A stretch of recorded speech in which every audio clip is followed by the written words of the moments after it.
کیا وکیلوں اور ججز کا یہ فرض نہیں بنتا کہ وہ اس احتجاج کا حصہ بنے؟ یا کیا صرف پاکستان ایک خان کا ہی ہے؟ کیا ساری قربانیاں خان نہیں دینی ہے؟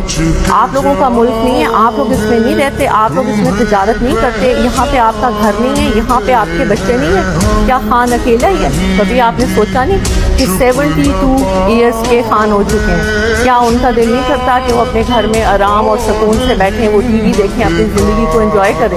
آج وہ کال کوٹری میں ایک چھوٹی سی جیل میں جس میں 4 پائی ہو اور اگر ایک کرسی رکھو تو گھٹنے آپ کی 4 پائی کو لگتے ہیں، یعنی کہ اتنی چھوٹی سی جگہ پہ خان کو رکھا گیا اور 1.5 سال سے زیادہ عرصہ ہو گیا. اور وہ کیوں ہے؟ صرف اس لیے کہ یہاں پہ انصاف آئے ملک میں.